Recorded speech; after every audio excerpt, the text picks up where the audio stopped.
Hello friends, কেমন আছেন? আমি আপনাদের আজকে একটি গল্প শোনাবো। গল্পটা অবশ্য ভয়ঙ্কর। আমার এক অভিজ্ঞতার কথাই বলবো, ছোটোবেলার অভিজ্ঞতা। তবুও মনে পড়ে সেই গল্পটা আজকে আপনাদের সঙ্গে শেয়ার করব। ভয়ঙ্কর কিন্তু।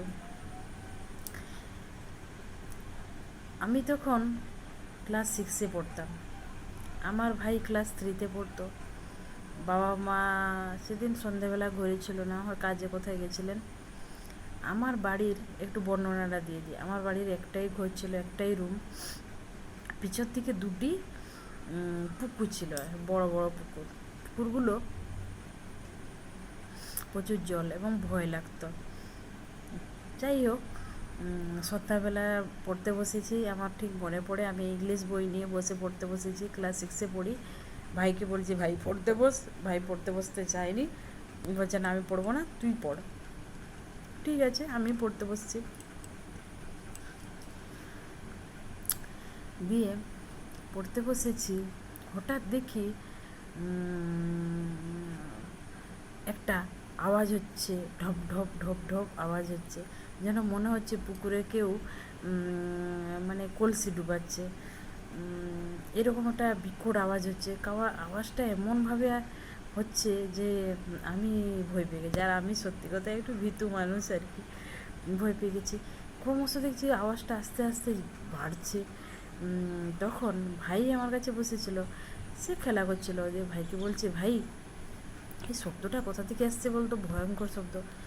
আমার ভাই বলছে, দিদি ভয় পাস না। সে একটা লাঠি নিয়ে চারিদিকে দেখে এলো, দিয়ে বলছে কিছু নেই, তুই পড় পড়, আমি আছি তো, তুই পড়াশোনা কর। দিয়ে আমি পড়ছি। আবার কিছুক্ষণ পরে আবার সেই রকম শব্দ হচ্ছে, একটা ভয়ঙ্কর শব্দ। মনে হচ্ছে যেন পুকুর পাড়ে কেউ জল, মানে পুকুরে কেউ কলসি ডুবাচ্ছে, জল ভয় লাগছে স্বাভাবিকভাবে। সেরকম একটা আওয়াজ হচ্ছে। দিয়ে ততক্ষণে আমার ভাইয়ের মনেও ভয় এসছে, কিন্তু আমার ভাই আমাকে কিন্তু আর বলছে না যে দিদি আমাকে ভয় লাগছে বলে। সে বলছে, আমাকে সাহস দিচ্ছে, দিদি তুই পড় পড়। আর আমি যাতে সেই আওয়াজটা কানের মধ্যে না আসে, যতটা সম্ভব জোরে জোরে পড়ছি, যাতে সেই মানে সেই আওয়াজটা আমার কানে না আসে।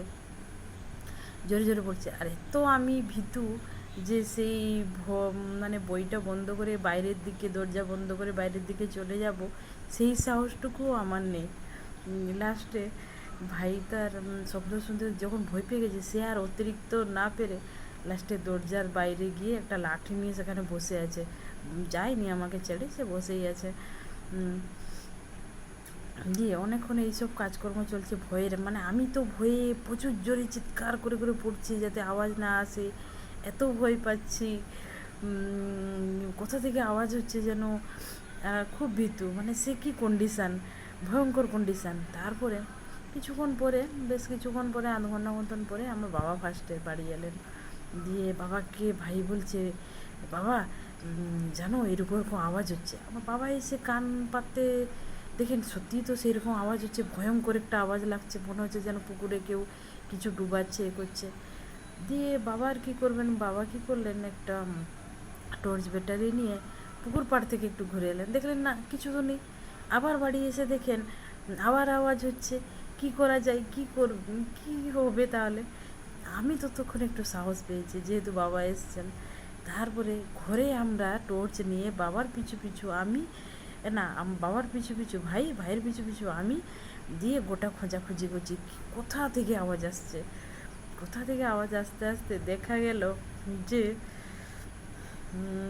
তাকের উপরে জলঘটি ছিল, যেখানে জল খেয়ে ঘটিটা রাখা হয়েছিল, তার ভিতরে একটা আরশোলা পড়ে গেছে। সে আরশোলাটা ক্রমশ উঠতে পারছে না।